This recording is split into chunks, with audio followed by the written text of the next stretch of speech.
I met Daniel at an event. I think it was about 2 months ago. No, Yeah, two, something two like months that. or Yeah. 3 months. And what really impressed me about Daniel is that when we were at the conference, we had a discussion about what was being discussed, and we found that whilst Daniel was a detractor, he was a detractor in the best way possible. So somebody who is you've got to cherish your free thinkers, that people that are perhaps looking at things in a unique way. And I found Daniel's perspective on things to be really refreshing. And I felt that on the basis of that he has insights that the community here at Brisbane Agile, at Agile Brisbane would benefit a lot from. And so I'm very, very excited to hear the talk that Daniel's put together for today. And I don't know, Daniel, if you've got anything else that you'd like to mention in terms of your introduction. Oh yeah, sure. Firstly, thank you so much for having me, inviting me along, and to everyone for coming along. I'm very humbled with the attendance and the number of people that signed up for this.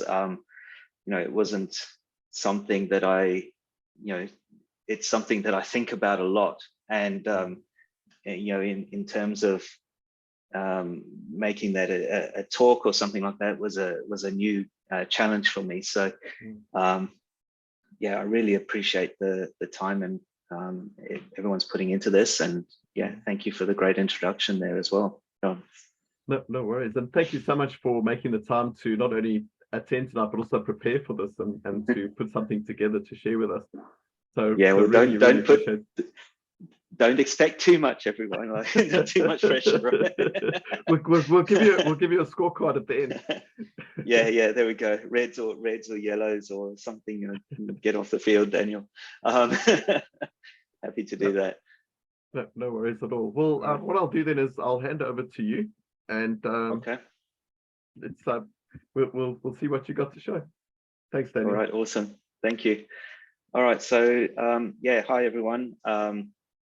Before I get started, I just like to do the whole traditional thing that is customary to do nowadays, and that is to pay respects to the elders past and present, and to also acknowledge their role in the community and on the land that we work with as well, and really appreciate the history there. So just go through that. But if you just bear with me for a second while I share my screen, it shouldn't take a moment. Make sure the sound is sharing as well. But there we go. Can I just get a thumbs up that everyone can see that? Yep. Yeah, thumbs up. Awesome. Great. All right. So this was the introduction that was put onto the meetup site by John, and I just wanted to sort of reiterate that as before we start going through the whole topic, and that is that under these sort of VUCA conditions that we face today, agility is definitely seen as one of the priorities or the best ways or the best options available to navigate those challenges that come up from that. And of course, VUCA is the volatility, uncertainty, complexity, and ambiguity sort of conditions that we find ourselves in. But recently ANZ sent out a notification to everyone, basically saying that Agile had failed, or there was a letter or some memo that was leaked or something. I can't remember the exact details, but that ANZ had said the agility had failed, and more I was sort of hearing that noise around agility, that is it what it's cracked up to be? So and what does that mean? And so there's more skepticism and around it than ever, I think, at this point in time. And so what does that mean, and how do we make real impact what does real impact even mean? Those are the sorts of questions that I'd like to go through in this presentation. And let's hope that this moves along. There we go. So I'm going to start with the cheetah. I've really had a wonderful, actually, before I do that, let me just say as well that I'd like to make this presentation a little bit interactive. So there's going to be a few times during the presentation where I ask for your input or something, to answer questions and that sort of thing. And really love for people to speak up as well throughout this. It's certainly a topic that we're all interested in, I think, because we're all here. So we all have our views. And also I'd like to ask, in light of that, what is everyone hoping to get out of this presentation today to go home with? So Daniel, would you prefer we do that verbally or in the chat or both, or what would you prefer? I can't see the chat where I'm standing right now. So preferably if there is some verbal ones, that would be great. But yeah, just to get an idea of everyone here and what everyone would like to sort of get out of this today, that would be great. And help me direct things accordingly. So Marty has said the silver bullet is what he's looking for. Well, I'm not sure that we're going to be able to do that one. we can everyone's slay looking the for a silver vampire. bullet, right? Yeah, awesome. Yeah, any other sort of thoughts on that one from anyone?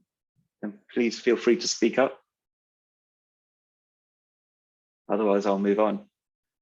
Okay, cool. Well, one of the things that I'd like to get out of this is to explore some of the topics that we'd spoken about that time before.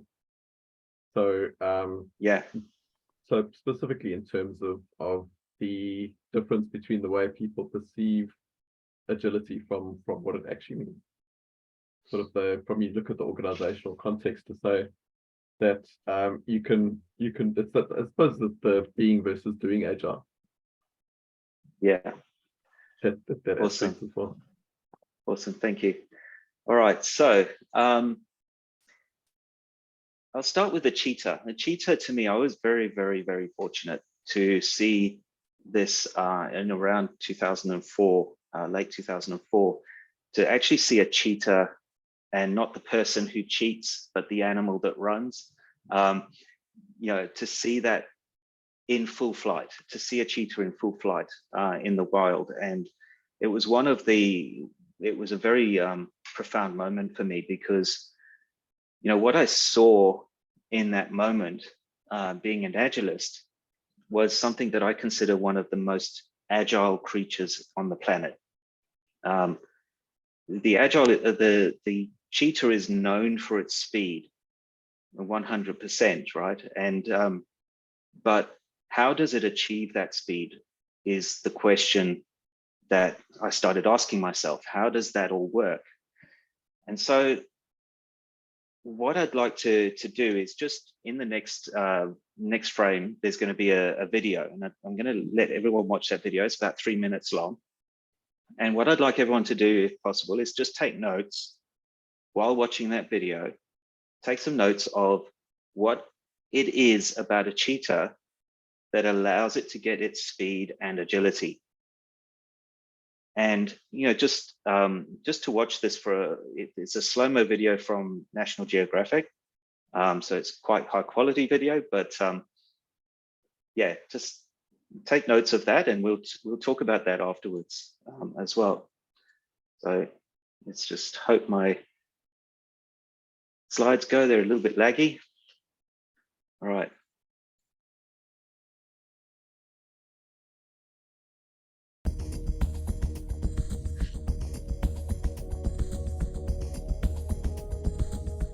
Well, the first thing that really strikes me, it's just absolutely beautiful footage where you can see in incredible clarity what the cheetah is capable of. There's a number of key elements here, and one of the most important ones is this spine. So So the spine of the cheetah is proportionally the longest and the most flexible of any large cat species. And that's really, really important because it enables the cheetah to maximize the stride length. By bunching and coiling the spine alone, it's able to expand this incredible stride rate which you see. Look at his back. Watch the back, it's down. Now watch when he comes together, watch when his hind feet come up, look at the back, go up. Just exactly like a coiled spring. My golly, if a horse had a back like that, a horse could go 90 miles an hour. Look, even though I've watched cheetahs run for over 30 years, which is how long I've worked with them, in that super slow motion, I saw things that I'd never seen before.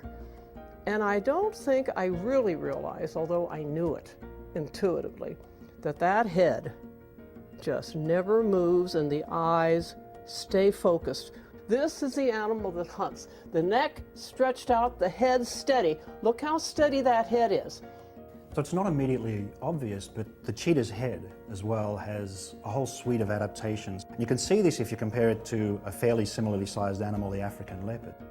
You can see that the cheetah skull is much shorter and much lighter. So the reason for that is to help expand this nasal cavity and to reduce the weight. So this really enables the cheetah to have a very lightweight head, which you can see that marvelous moment in the footage where she's keeping it very fixed on the prey. She couldn't do that with an overweight head. And so having expanded nasal cavities here actually helps while she's suffocating the prey to be able to recover. There's another really interesting thing that has only just recently been described about cheetah legs, and that's the ratio of different types of muscle fibers. So we know now that the muscles in the hind leg, high in the hind leg, are dominated by these fast twitch fibers, so-called fast twitch fibers, and a particular type of them that enables very, very explosive power. I think the footage is really inspirational. It's the first time that people, including someone like me who's been really fortunate seeing wild cheetahs many, many times, including many hunts, but is able to see cheetahs in all their terrific evolutionary splendor. When you see these cats running in this incredible slow motion, you see the perfection of everything that they are. This is the cat that is utter perfection for what he does. He does nothing but run. It's all he can do. He's not built to fight. He's not built to compete with the other cats or even the other predators. This is the only thing he can do, the only thing the cat can do to survive. The perfect running machine for a cat who hunts alone. Wow.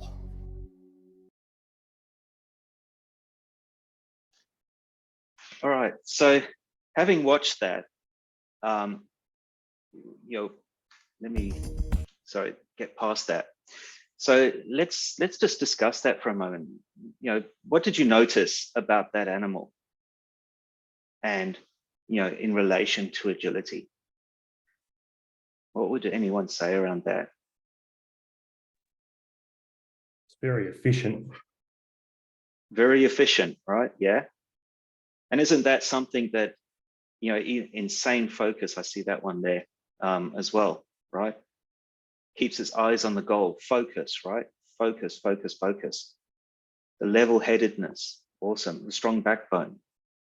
All of those things, all combine together to create the speed.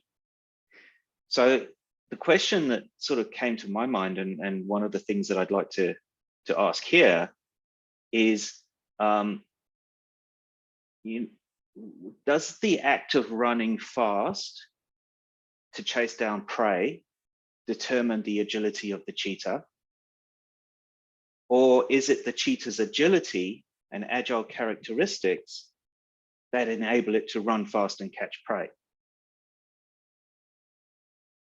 And some of those other things, the claws, it wasn't mentioned in that video, but the claws are not retractable like other cats. So they work like running spikes. So there's traction involved. The lungs, the heart, the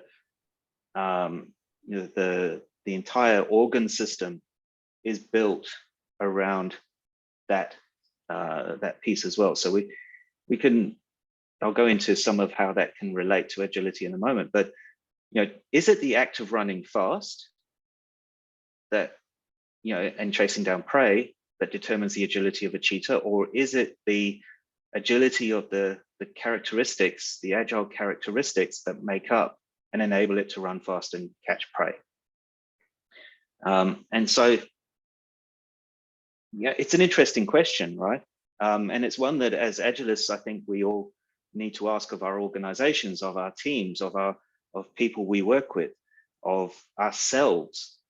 You know, are we looking at agile as the sum of the parts, or are we looking at agile as the motivator of those parts?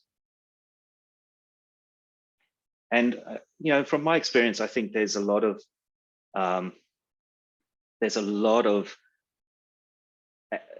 agilists around who have the intent of, certainly, and the good intent of helping the organizations become more agile. But in a lot of cases, you know, the organization itself is not taking on that characteristic or that character of being agile themselves to be able to run as an agile organization. And so, you know, the question, then another question we have to ask is this one around mindset. And the mindset of agility is quite interesting, because do we believe, or does an animal like the cheetah ever think about being agile? Again, it's an interesting question, isn't it? It's, you know, is that something, or is it just agile? Is it something that it just is because of those characteristics that it has? And again, this is something that organizations, I think, need to really ask themselves as part of the question. And we as agilists need to ask these sorts of questions of them, of the organization. So to understand this further, let's also have a look at some of these dictionary definitions here of what do we mean by mindset? What do we mean by character? And you know, mindset from the dictionary here is, I don't like the first definition there, a fixed attitude, disposition, or mood. You know, that's one way of looking at mindset, right? But I think the intention of, or the way we use mindset when we talk about the agile mindset is of that second one there, which is the intention or inclination to do something or towards something. And you know, our intention or inclination as agilists is to move forward in that space of agile and to help organizations be the best they can be in terms of their agility, their morale, and all of the other pieces that come with that. But if we go to the definition of character, now the definition of character is probably, I think, more in tune with what agility is. And the definition here is it's the aggregate of features and traits that form the individual nature of some person or thing.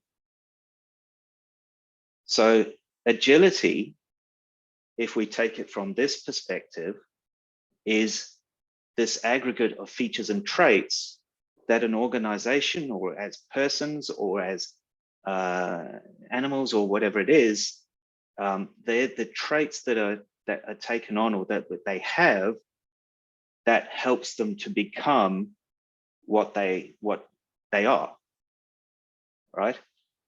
So agility would be in this perspective, a characteristic of an organization. Now, our mindset, therefore, which is this idea of intention or inclination, our intention or inclination would therefore be very well placed in helping an organization to have that trait, to take on that characteristic of being agile. Is there any questions or any thoughts on that at this point? So I was just finding the unmute button. Yeah, for me, I think it's very much a mindset thing, in the sense that mindset can also be the worldview. So the way that you see the world around you. For example, if you're an optimistic person, you can see things as, you can see possibilities everywhere.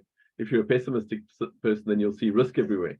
So I think in the same way, mindset also, if you have an agile mindset, is one that looks to say, how do we position ourselves in such a way that we can take on the new challenges as they come up.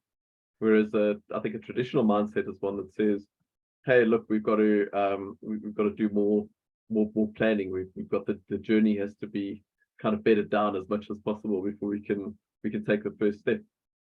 So I think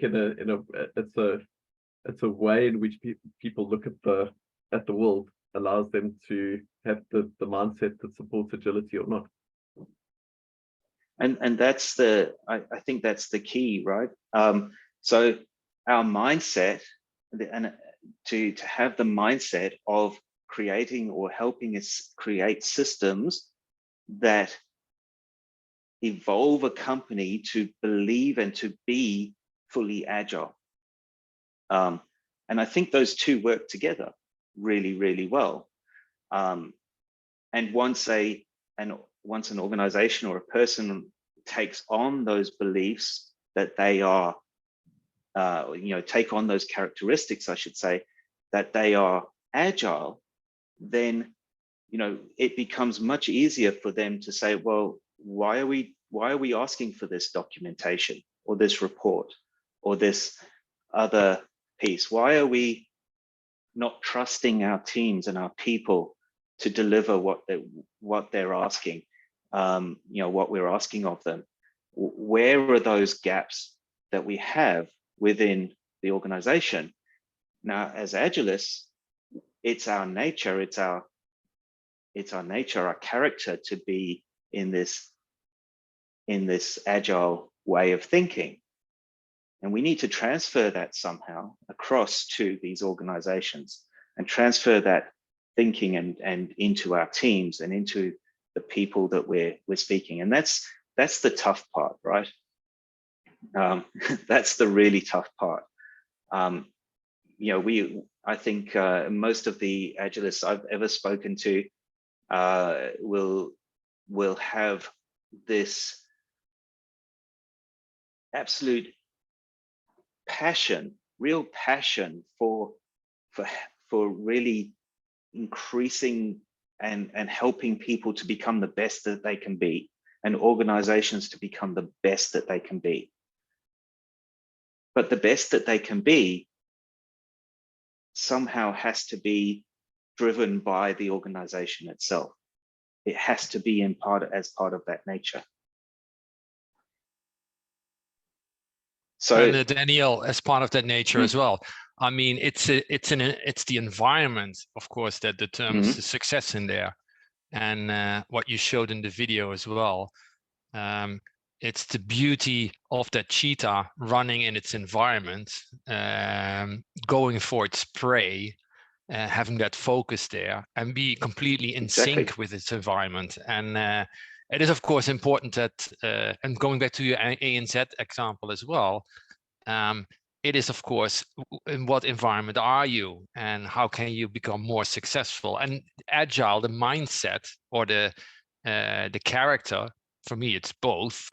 It's of course a guideline for you to understand what kind of mindset do you need to think of, and it's this agility in this environment. So this is also why ANZ, it's not that Agile fails, it's apparently ANZ hasn't found a way to make it work for them to interact with the customers in a way that they could improve their market share, whatever the goal was. Exactly, because and we could say that because of the character of the nature of their business, it's very hard for them to take on the characteristic of agility. Because of the nature of the business that they're in. And so this is something that I think is part of this whole conversation that we're having, is how do we, is agility the silver bullet for every single situation. And does it suit an elephant to be agile? It's not in its nature to be, to be that way. And so sometimes it's exactly the choice not to be agile that is in the interests of the organization and in the interest of being the best it can be in terms of what it's dealing with.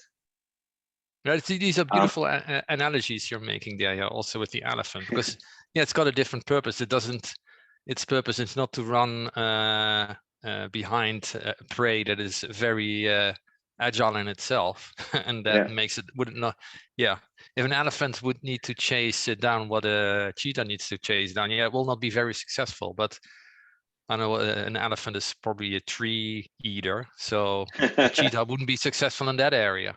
Yeah, exactly right. And so taking into account the environment, the type of business, the type of work, our job as Agilists, I believe, is in identifying whether or not what we're asking people to do is really in the best interests of that particular organization. So Daniel, the question is, Marty raised a point in the chat saying, does the org system really want to change or more? Seems that they want the business outcome, which may use agility as the path to be the cheetah. It takes a special leader to lead that change. Yeah, 100%. And very good point there, Marty, as well. It's and this is the point around the head of the cheetah, right? And if we use that same analogy, the head of the cheetah is smaller. It's not as it's smaller. It's not a big heavy system that needs to be to be in place, and it's focused. It's able to focus. It's able to stay focused and stay smooth, and still its head is able to be stable, right? And its vision is on that prize. What is that prize? What is that goal, right? That prey is the goal that the organization, the OKRs, or however we want to frame that. How is that? Yeah, that is, in an agile organization, is something that the leadership really need to take on to be an agile organization. The rest of it, the prey, as I say, is the goal or the commitment in that situation. There's no additional weight. If you had a look at that video, there's muscle, it's lean, there's nothing on that animal that is there to take away its purpose, or to distract it in any way, or to slow it down.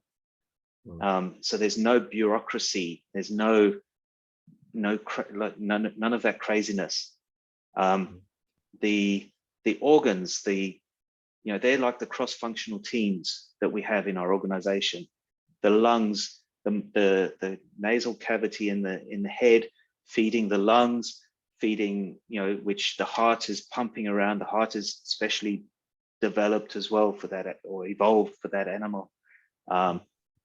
They mentioned the muscle makeup of different types of muscles within the same muscle space on the cheetah's legs, and how they work together, part of its power and part of its reflex, or maneuverability and speed. The tail helps it stay in line and to follow its prey and keep it in the correct direction. It's an indicator, trailing indicator of where it's going. And of course, that spine, that backbone that creates that flexibility and the movement. These are the processes and the pieces that the organization has between getting something started and getting something finished, taking that stride. So at the end, so- you can see the beauty in it, isn't it? Yeah, If Yeah, it's really exactly. insane, it's just beautiful to see. You can just stand back and just see the exactly. beauty. It When it just all works becomes together. this. It becomes this moving system, right? And I think that's that to me is what agility is. And I think it's got muddied over the last period of time. It's got muddied by frameworks.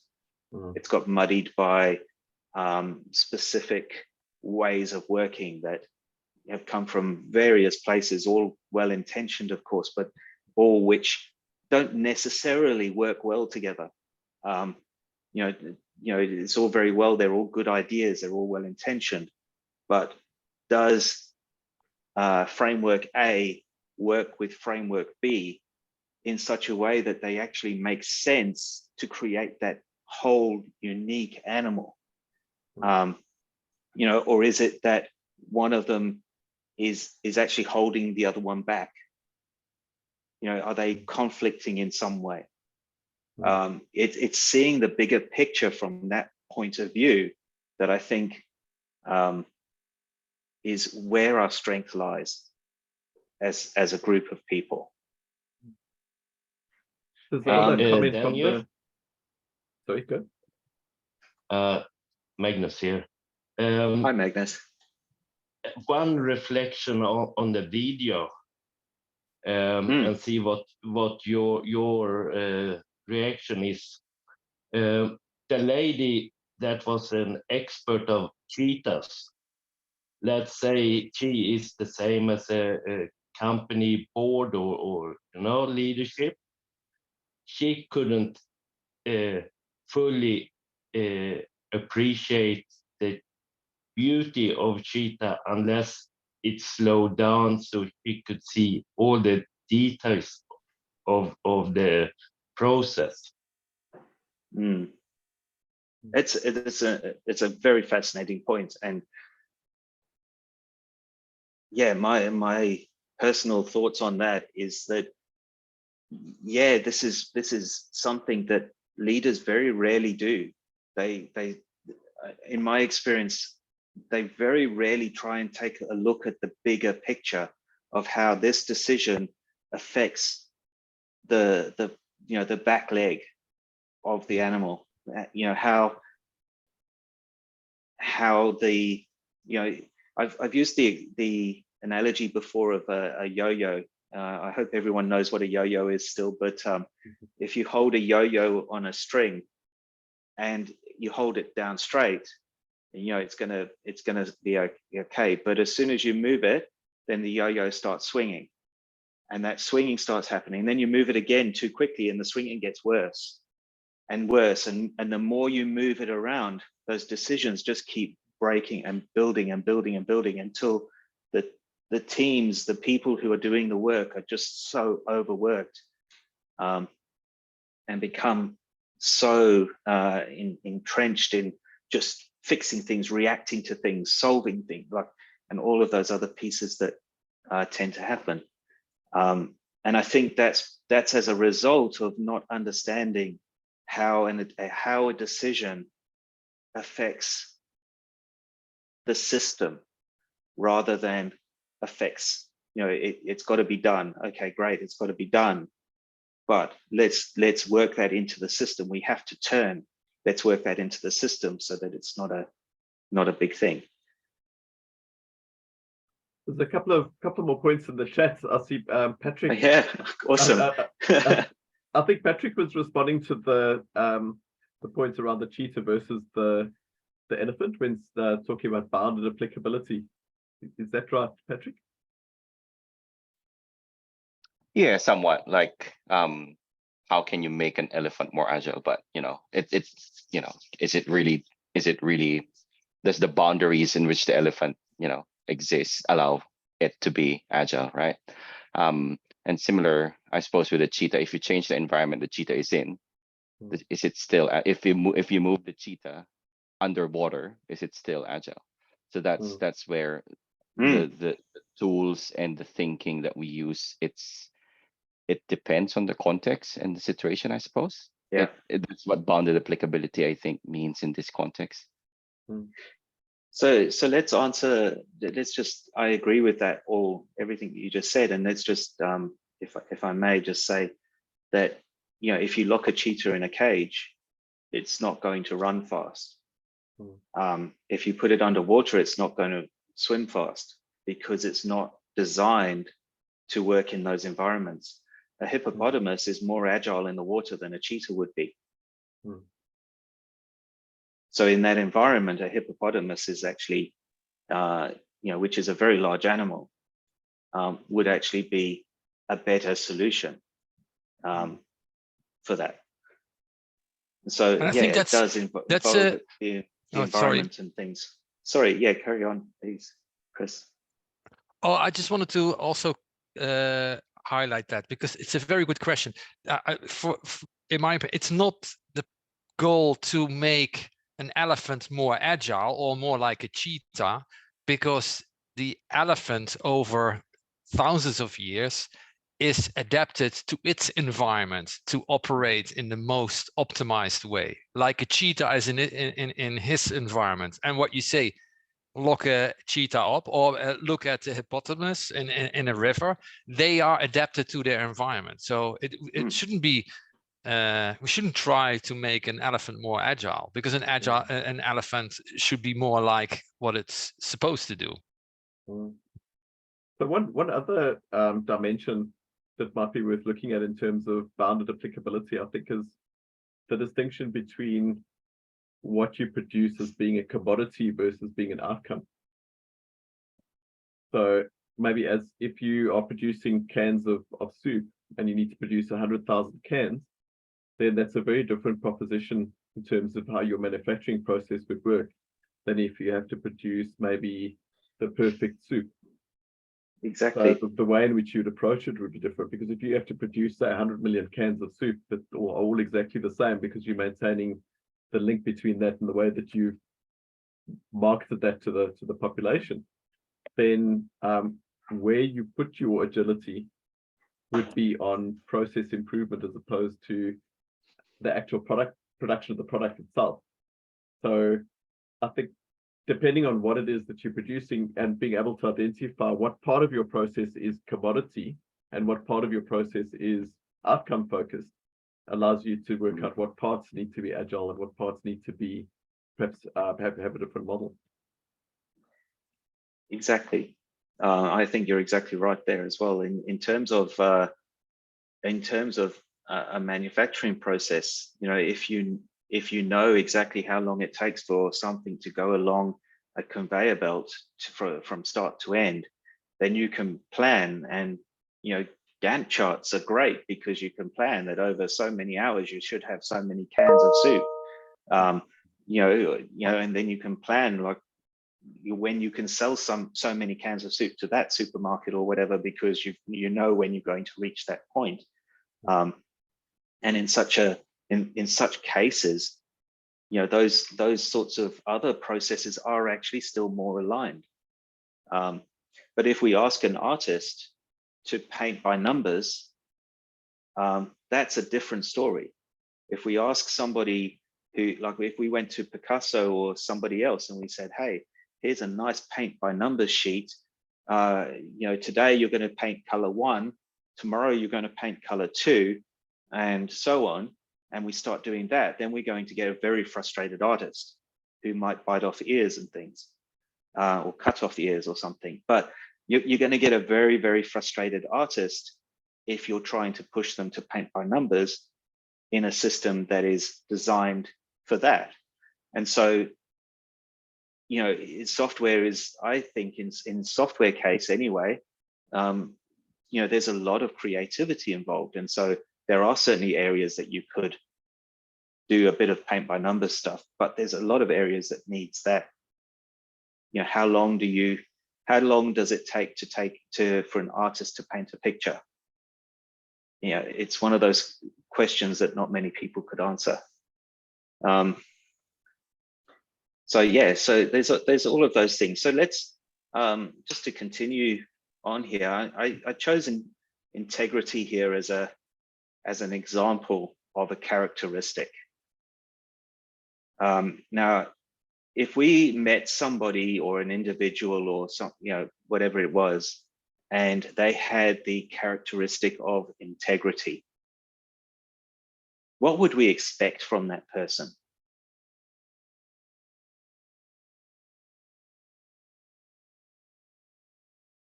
Honesty.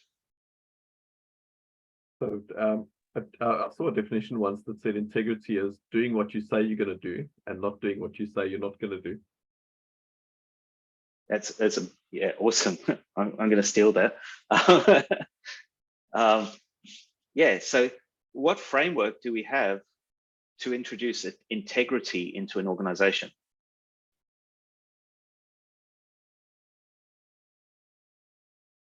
How do we enforce honesty? How do we enforce or bring in something like professionalism? By promoting transparency. Promoting transparency. That's right. So it's character. So in order to get a characteristic of integrity, what we need to do is start encouraging and doing and encouraging the things that are linked to that characteristic organizationally. We can't go in and say, we can say that if you're not honest, and you're not professional, then the boundary is that if we find that out, then you're going to be fired as an organization. Perhaps we can set those boundaries up, but we can't necessarily go in and say, to be honest, this is what you need to do. You need to create a list of tasks that you need to tell everyone about how to do that, right? There's no specific framework or way of doing that, but there is a set of boundaries and a set of rules that we can say apply to that. Does that make sense? No, you mean a set of boundaries and rules that comply with the mindset and the characteristic that drives that. That's right.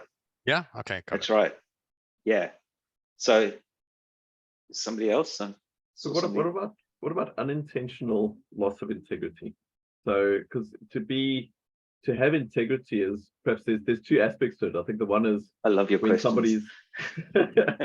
when someone's dishonest, like they go out and they deliberately lie about something. That's one thing. But another thing is when somebody says something that they maybe thought was true at the time, but they didn't do enough due diligence to say whether it was true. And one aspect of that is where they maybe are fast moving and they maybe aren't giving you something that's necessarily complete or finished, which means it could be incorrect. And if it turns out that you got the wrong information, then in a sense the integrity is compromised, but it might be just a factor of doing something quickly. It might be, but then you would expect someone with integrity to own up to that very quickly, and to be very very transparent about that, right? You'd expect the integrity to show that there's a sense of ownership on that integrity. To, hey, this is not something that I would normally have done, and I'm so sorry. There would be a sense of what's the word? A sense of self-awareness there to say, like, I'm in the wrong, and I'm going to do what I can to get out to improve that situation, which would then still align with integrity, right? Because the character of the organization, the person, whoever is showing that integrity, that will override. Everyone makes mistakes, but if it's a genuine mistake that compromises that, some people would feel that in themselves to make the change. They wouldn't cover it up, right? And Daniel, I was also thinking about this integrity statement you make here, and in the context of Agile, and just follow me that if you look at the Agile Manifesto, if you look at these 4 values, they're actually purely integrity statements. Each 4 of them 100%. tells you that if you really are you want to be showing integrity, you do something over something else. All 4 value statements just basically measure your integrity in the way how you show your behavior. Exactly, and I think that's where where I'm going with this as well. That agility itself has a set of characteristics around what it is.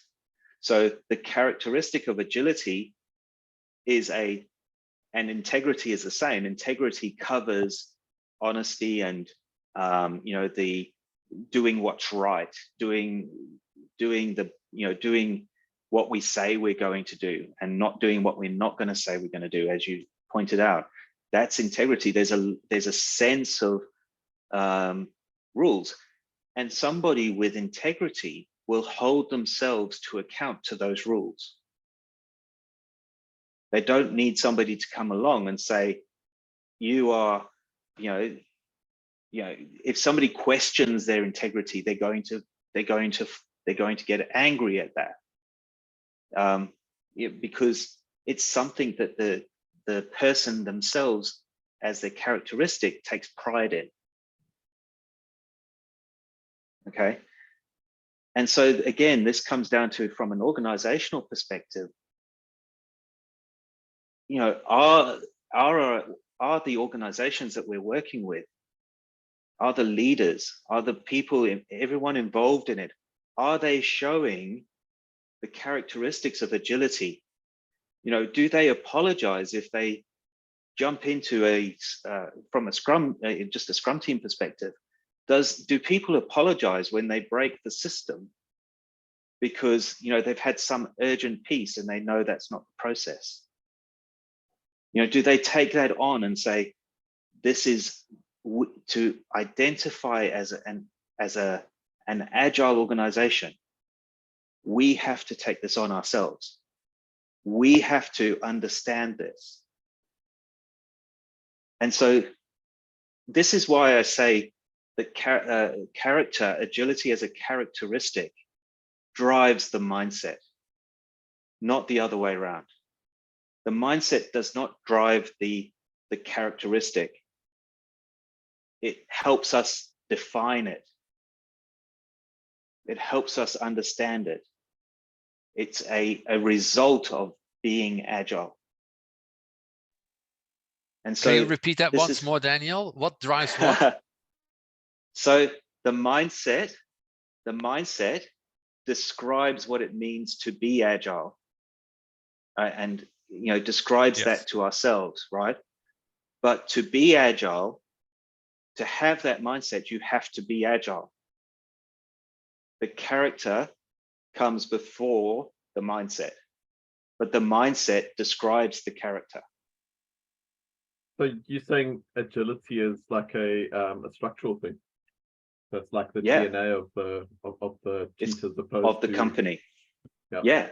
It's got to be a part of. It's got to be something like a child is not going to show integrity. At some point in their lifespan, a person is going to choose to be to have that characteristic and to live up to that characteristic of having integrity. At some point in an organization's lifetime, the organization itself has to take on the responsibility of agility for it to work. They have to believe everything they do has to be a belief in the agility in that system, and they have to live by it. It's not something you can agility or integrity or trust or any of the other characteristics, professionalism, any of the other characteristics that we have that we can explain as characteristics. they drive us. We live up to them, right? It's not the other way around. We live up to those characteristics. We support those characteristics. We drive ourselves to live up to those characteristics. But at some point in time, we've had to make the choice to do so. So if it's a structural thing, does that mean that if you have a person in an organization and that person doesn't have that agile characteristic, that they can't work within that organization, or that they need to change their DNA or the way in which they see the world? You know, that's one of the challenges, right? Because in terms of you know, and this is why agility and HR, or the idea of who you bring into your organization, is so tightly coupled, because and the values of the organization. So the values of an organization are essentially the definition of what the characteristics are. So, you know, you try and hire people who are, you know,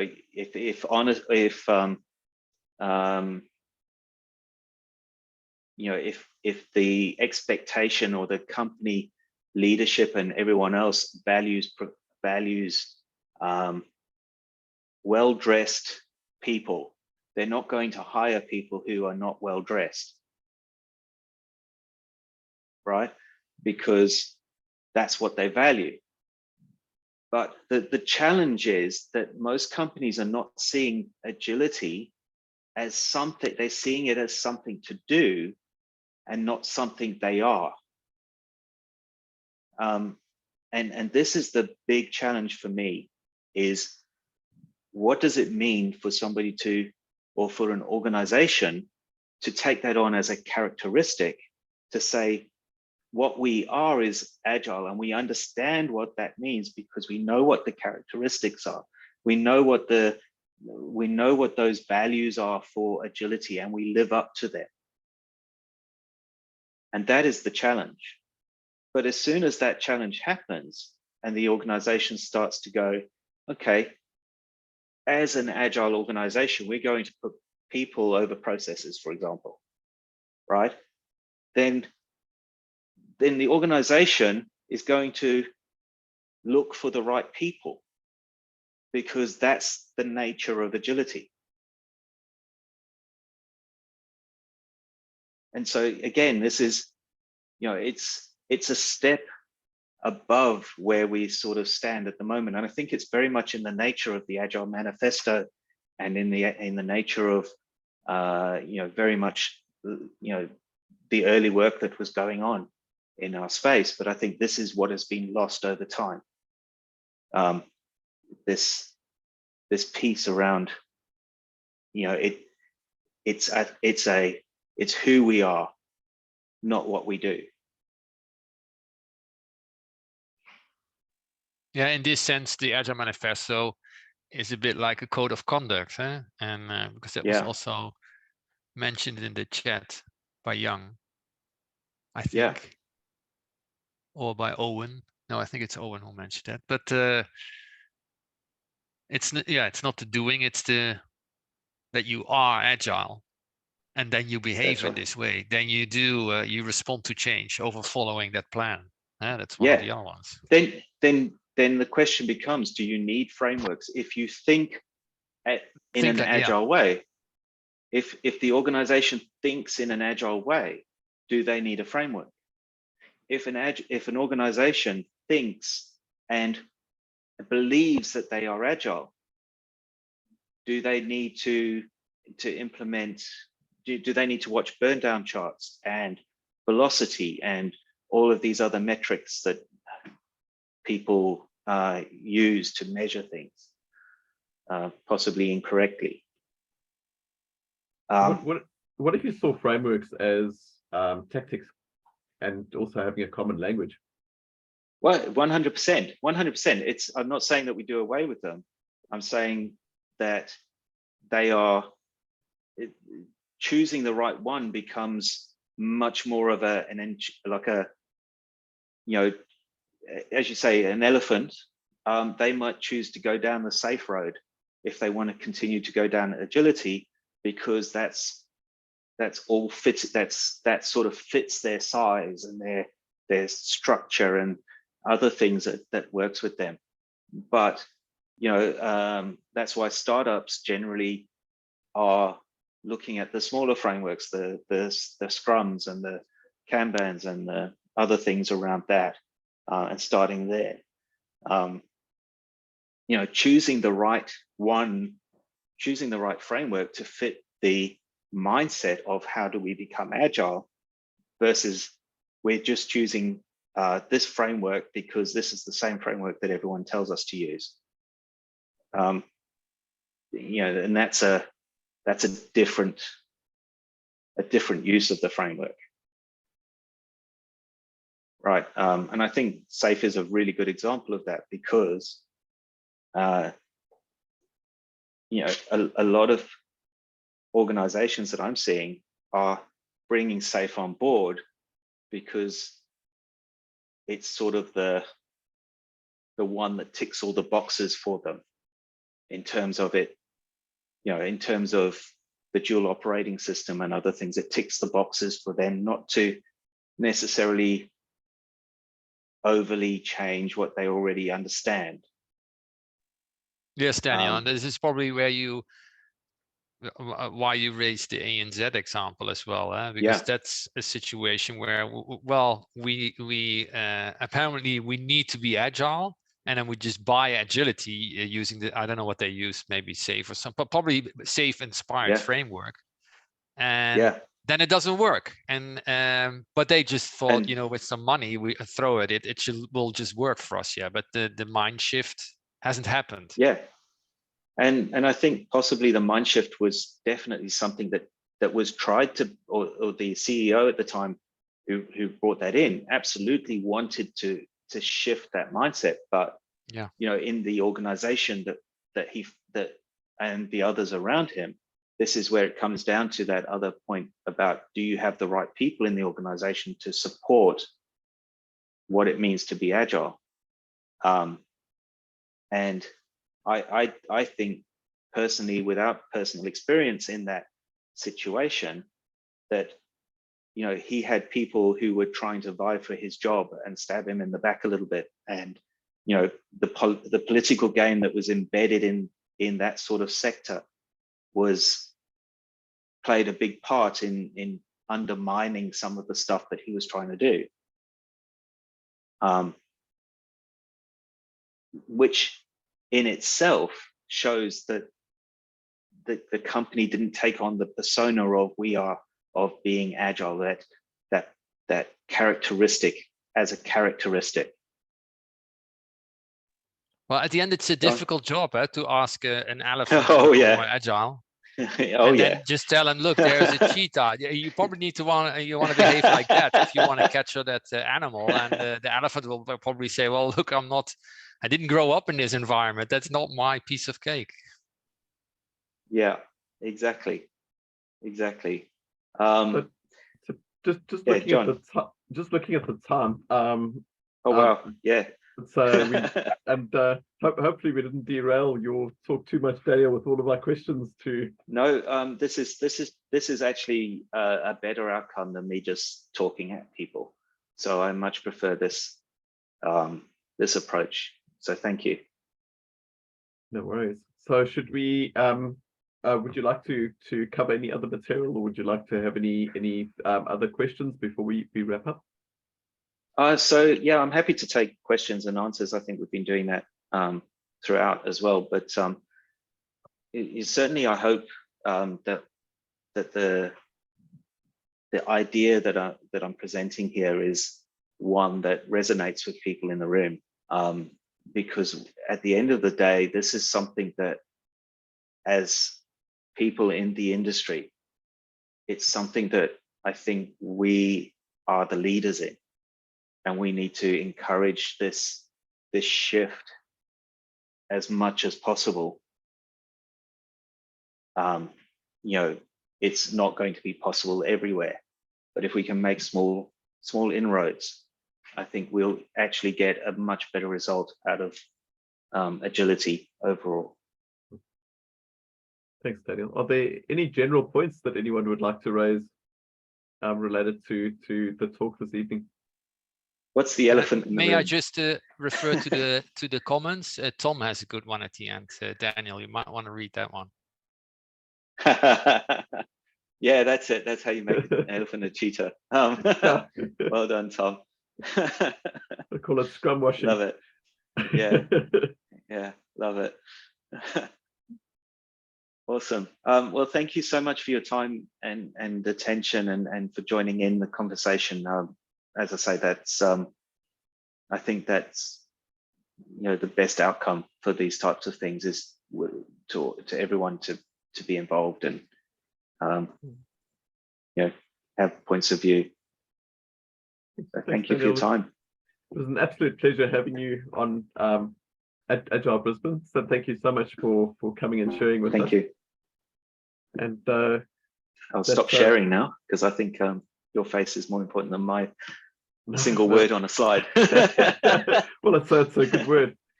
And so everyone, please have a look out for the next one coming up. And so we should be posting something in the next week or two about what's coming up for next month. And thank you so much for coming along and spending the time with us. Craig, did you want to say anything from your side before we finish up? I'm sorry I missed the majority of that conversation, but sounded awesome, and right up the kind of thing that I would normally be talking about. So yeah, great stuff.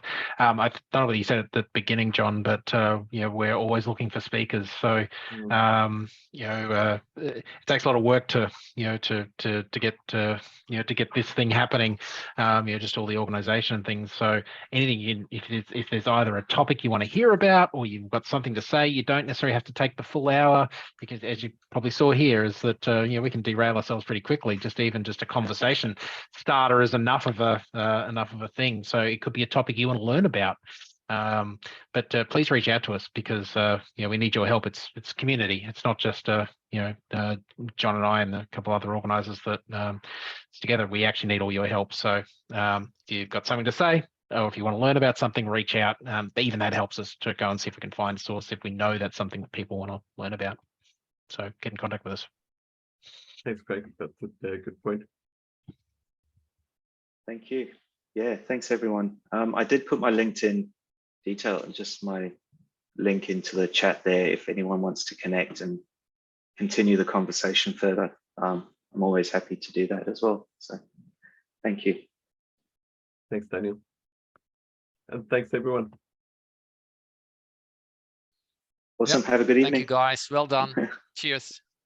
Thank you. Thanks, Daniel. Have a good night. Cheers. Thanks, everyone. Have a good night. Thanks, John. Bye.